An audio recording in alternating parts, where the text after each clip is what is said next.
another side quest episode of Talk This, It's Dangerous to Podcast Alone.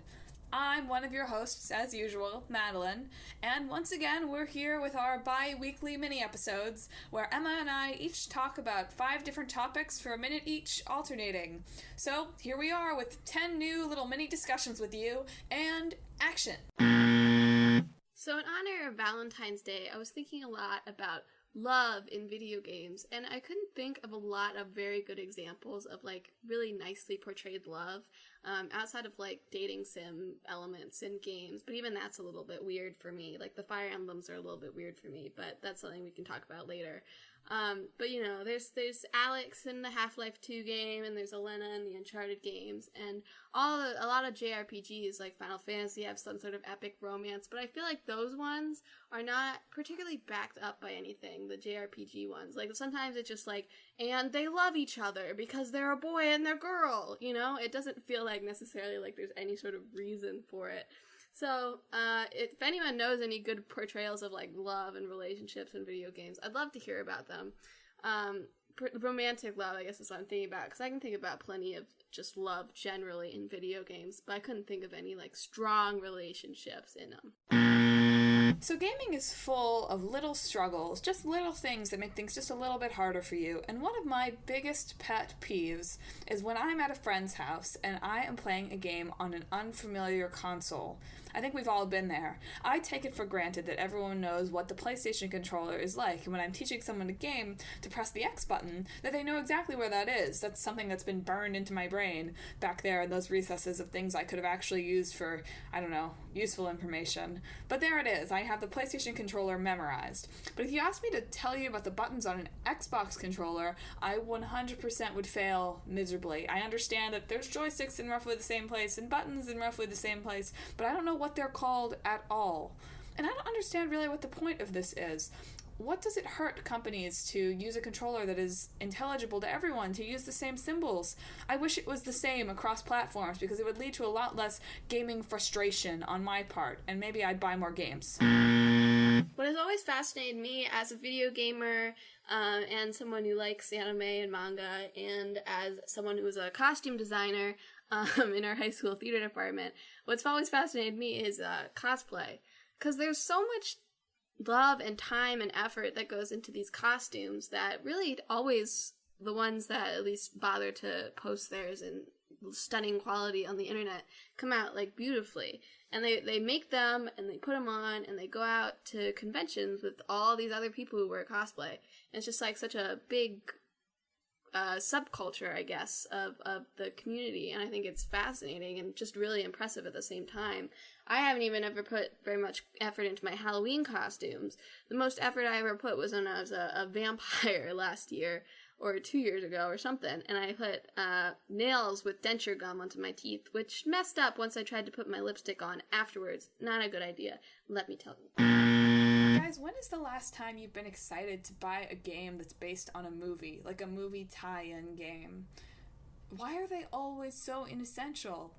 When you hear that a book is going to be adapted into a movie and you've read the book, you're instantly intrigued as to whether you want to go see it, or at least I am. Now, I don't always end up going to see movie adaptations of books I loved, but I do at least keep up with them.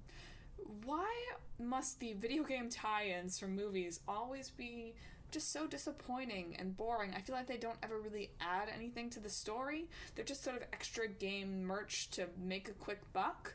I really would like to see a movie tie-in that really added something, that was see the movie, but also to really enjoy this, you should also get the game because it adds something. I feel like in the age of sort of Marvel's after credit bonuses, why can't the game have that same sort of after credit feel, but on a much larger scale? I love the NPC villagers that you find in video games, because they just are they want to be so helpful, so they'll just tell you things, sometimes without any prompting. And I think it's funny that they never find it suspicious either when you're asking about things that you really should know about already. It's you go up to one of them and they're like, wow, I love this guy. And you're like, who's this guy? And he's like, he's our king. Why didn't you know? And they're surprised, but they don't follow up on it. They don't have the see something, say something mentality that they should.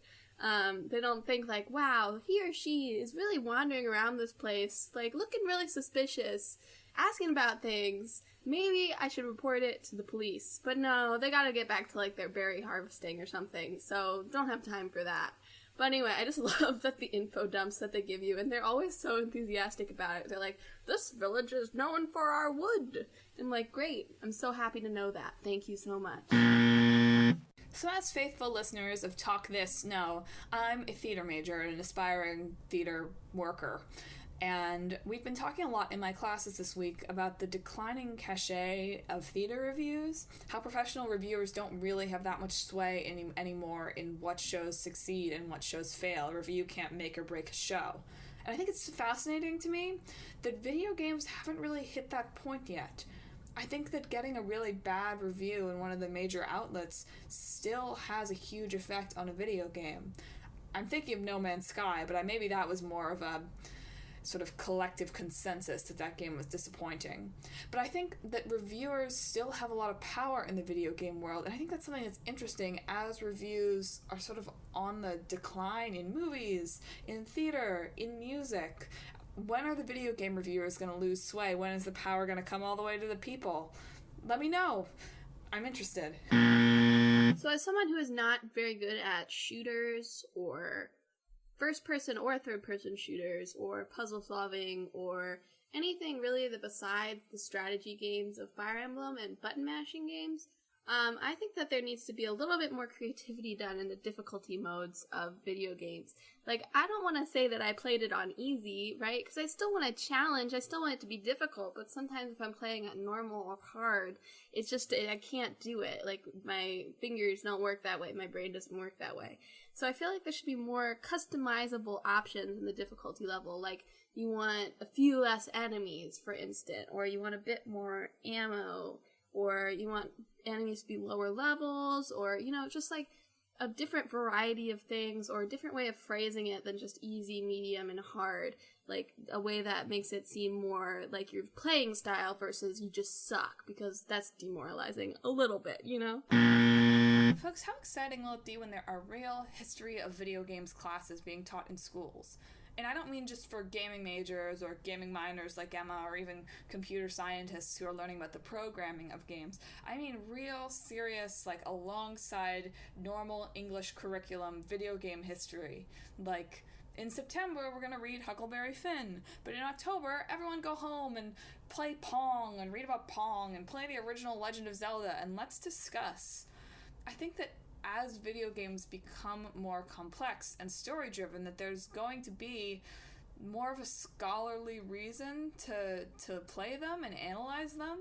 I just can't wait until people are taking AP literature classes and they're writing about video game stories. I think it's coming. It's got to be coming. It took film a while to be recognized as really important, and I think video games are right on the cusp of this. I'll sign up for that class. I don't know about you. So I've met people, both gamers and non-gamers, who don't understand the appeal or why people watch Let's Plays on YouTube. And Let's Plays are when gamers play through a game and make comments sometimes, and, you know, you can watch it. And I didn't understand it for a while either. I would watch ones that I was interested in that I had no way of playing, like they were on Xbox. But I think it's sort of similar to when you're playing in a single player and someone's with you, or multiple people are with you, and you're able to sort of comment on what's happening and what's going on in the game in real time, as opposed to like afterwards if you're talking to someone about it. Like, you see something funny, you're like, oh, that's funny, you know, for maybe reasons that the game doesn't intend for it to be funny.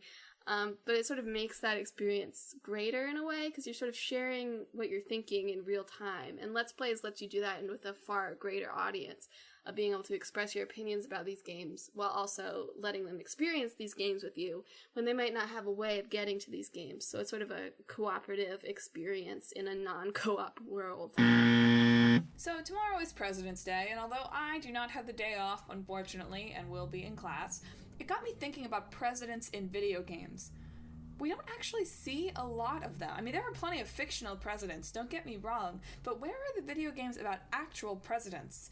The only thing that's like immediately came to mind with me are the Civilization games, obviously. Although even those, if you're playing as the president, you don't see much of them. And after a quick little bit of research, did you know that you could play as Bill and Hillary Clinton in NBA jams, and also Obama in one of the most recent ones? I thought that was fun, but I'm also waiting for, especially in this age of Hamilton and Abraham Lincoln, Zombie Killer, or whatever that movie was called, movies about actual presidents that maybe take a little badass spin on them, or even just more of like a historical immersement kind of spin. I don't know, I think that could be a really interesting and educational, but also fun and maybe gory, I don't know. Hey, this is your other host, Emma. Thanks so much for listening to our latest side quest. As always, please like us on all of our social media sites and share whatever episode you find most entertaining. And we will be back next week with Phoenix Wright and keep talking and no one explodes. So check back next week for that, and thanks for listening, and have a great day.